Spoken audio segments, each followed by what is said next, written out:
안녕하세요. 잠깐 네. 너무 감사드립니다. 여행 작가로 활동한 지가 지금 따지고 보니 돌아보니까 한 16년 정도 된 것 같아요. 되게 오래됐죠. 오래됐는데도 뭐 변변한 작품보다도 저는 늘 사실은 책을 쓰기 위해서 여행을 간 적이 없어요. 그래서 생각보다 연수에 비해서 뭐 작품 활동을 많이 하지는 못했는데 제가 이번 책 같은 경우에는 그냥 컨셉 자체는 그래요. 긴 글보다는 짧은 글들로, 그래서 엽서 크기의 말이라고 제가 얘기를 했는데, 엽서 한 장을 넘어가는 것도 물론 있겠지만 엽서 한 장도 안 되는 짧은 아포리즘 같은 글들이 여행을 가면 제가 꼭 빼놓고 가지 않는 장소가 두 군데가 있는데, 한 곳은 시장이고 한 곳은 우체국이거든요. 그래서 어느 날 이제 우체국에서 치앙마이 쪽인가 어디 우체국에서 이렇게 앉아 있는데 편지를 붙이려고, 요즘에는 뭐 많이 문자 메시지도 하고 뭐 메일로도 주고받기도 하지만 편지가 많이 사라진 시대에 편지를 붙이는 행위도 좋았지만 그 붙이기 전까지 그들의 뒷모습만 봐도 내가 왠지 그들의 마음을 알 것 같은 그런 생각이 드는 거예요. 그래서 항상 멀리 떠나오면 반대편이 궁금해지기 마련인데, 저도 그래서 제가 떠나와서 저를 떠나갔던 헤어진 연인이나 뭐 부모님이나 내가 좋아했던 사람들을 비로소 멀리 와보면은 조금 더 소중해지는 것 같은 그런 느낌들이 들 때가 많잖아요. 그렇죠? 왜 남자애들 군대 가면 또 효자가 되듯이 그래서 그런 의미에서 처음에 시작을 한 거고, 이번 책 자체가 그래서 어렵지 않게 쉽게 해서 짧은 글들로, 왜냐면은 아무리 친한 사이라고 해도 밤을 새도 다 말을 못하지만 그거보다 한 줄 담백하게 한 줄 던져 놓는 말들이라면은 그가 나를 조금 더 상상할 수 있고 조금 더 애틋하게 여길 수 있지 않겠나라는 건, 서로의 긴밀함은 이 정도 짧은 글로도 충분히 이해할 것이다 라는, 물론 저는 길게 편지를 받는 걸 되게 좋아하지만 누군가가 짧게 엽서 한 줄만 써준다고 하더라도 저는 되게 좋을 것 같더라고요. 그래서 책 말미에 보면 그런 얘기를 써놓은 게 있어요.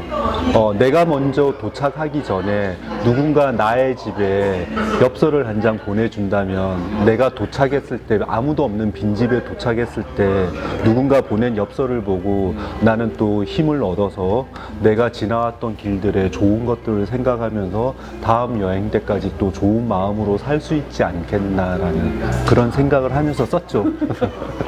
이번에 그 책 타이틀 소개 네, 좀 해주시죠. 이거는 사실은 길 위에서 배운 말들이나 여행이 하는 말 뭐 이런 식으로 해서 편지와 연관된 그런 제목을 하려고 했었는데, 이 함부로 사랑하고 수시로 떠나다는 책 한 구절에 나오는 문장이에요.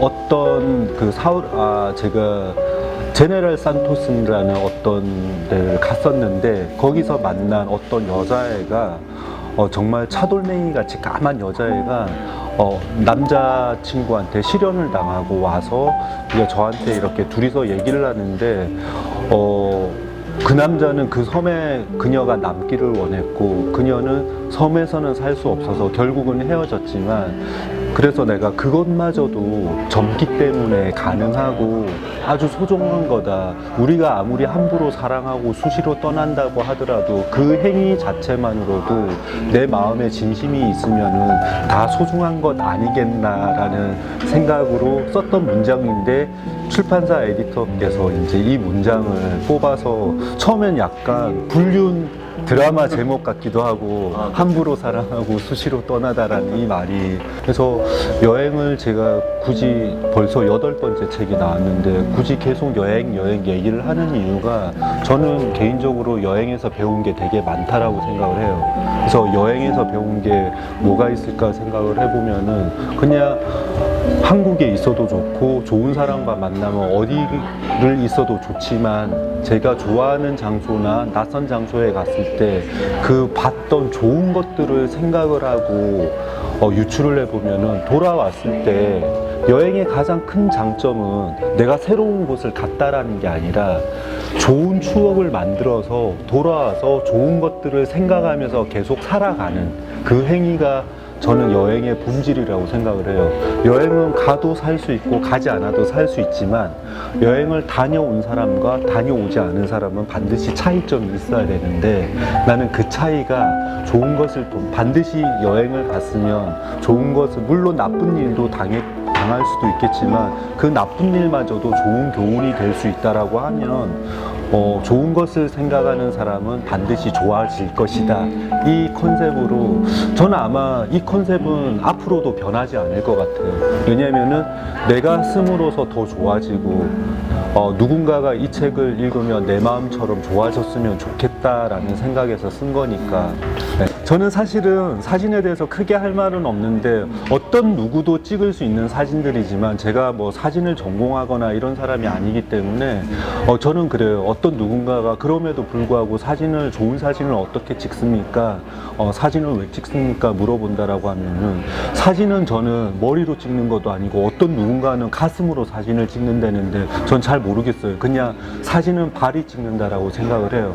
많이 돌아다니시면 그 중에서 내가 좋아하는 장면을 만날 것이고 많이 찍어보면 좋은 사진을 만날 텐데 딱 그 정도의 수준의 사진들이기 때문에 사진 애호가들이 본다라고 하면 아마 비난받을 그런 사진도 있을 거라고 저는 생각해요. 예, 뭐 다른 측면이 예, 관점에서 저는 글도 그렇고 사진도 그렇고 거의 비슷한 색깔이라고 봐요. 거의 제 글이 좀 날카롭지 않고 험하지 않다라고 저는 생각하거든요. 제 사진도 마찬가지로 그들과 대화 도중에 찍어낸 거고 제가 여행을 뭐 보통 짧게는 3개월도 가지만 보통 1년씩 1년 반씩 이렇게 다니다 보니까 사진을 잘 찍는 방법은 모르지만 어떻게 찍어야 된다라는 거 정도는 알거든요. 그래서 내가 의도하고자 하는 사진을 찍는 게 아니라 어떤 상황이 됐을 때 그거를 조심스럽게 그냥 잘 찍어내는 편, 요 정도. 네.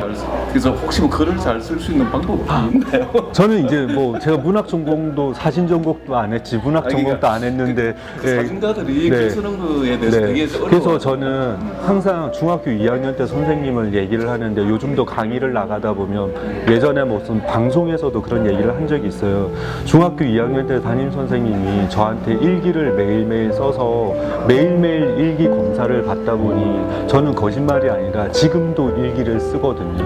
예, 제가 50대잖아요. 근데 중학교 때부터 지금까지 하루도 안 빠지고 일기를 쓰는 편이에요. 가능하면. 뭐 군대 있을 때는 못 썼죠. 일병부터 상병까지는 못 썼는데 요즘에는 핸드폰에 메모 기능이 있어갖고 반드시 일기장에 쓸 때도 있어요. 지금도 이 가방에 일기장이 있거든요.